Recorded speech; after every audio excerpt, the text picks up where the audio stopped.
This revision video is looking at Christian responses to why there was evil and suffering in the world. Now, if we take the full where, of course, original sin was introduced, found in the book of Genesis, we're going to take two views of how this evil is seen. And the first is from St. Augustine. St. Augustine talked about the world being perfect and humans being perfect, created perfect by God. However, by Eve disobeying God, she introduced evil into the world and basically made that world not perfect anymore. But also this affected the perfect relationship that humans had with God. So Adam and Eve's relationship with God was perfect, but it was then broken because of original sin and by Eve disobeying God. So St. Augustine taught that evil exists because of humans are making the wrong choices. And the example, obviously, the good one is Adam and Eve.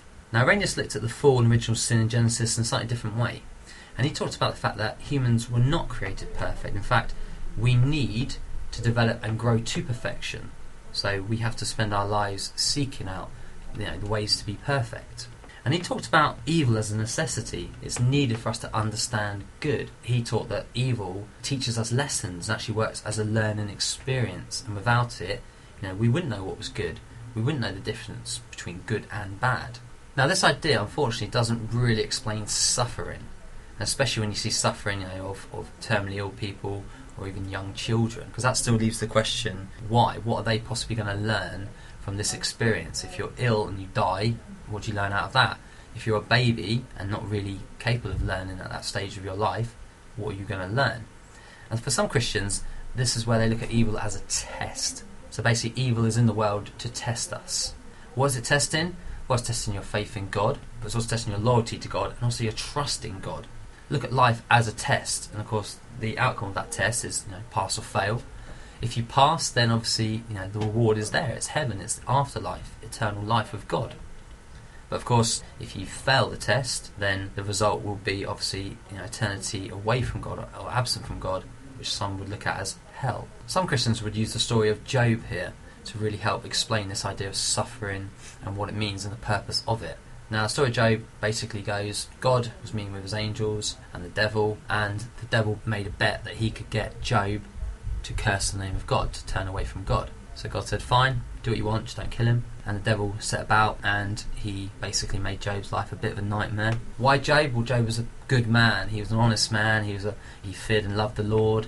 The devil tests Job's faith by sending evil and suffering to him. So he kills all his children, gets all his property taken away from him, so he has nothing. His wife leaves him, and he gives him a terrible skin disorder. However, even in the face of all these terrible tragedies and suffering and pain that Job goes through, he stays faithful to God, and he accepts that God has given, God has taken away. This is God's choice, God's plan for him.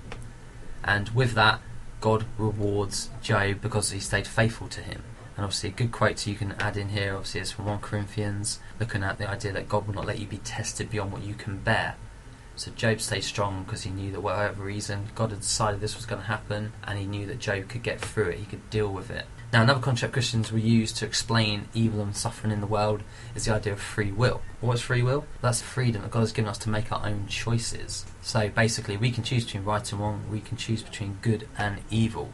Now, this links nicely again to the idea of Adam and Eve and what we looked at earlier with Arrhenius and St. Augustine. Now, even though God is all-powerful, omnipotent, omnibenevolent, all-loving, and omniscient, all-seeing, all-knowing, God still leaves us to make our own choices and decisions. Because remember, if you look at life as a test, you have to be given your own opportunity to do right and do wrong, to see who is worthy and who is not. Now, another concept Christians will talk about when they try to explain good and evil in the world is the balance of nature. And this idea comes from the fact that, God is known as the creator and he created the world.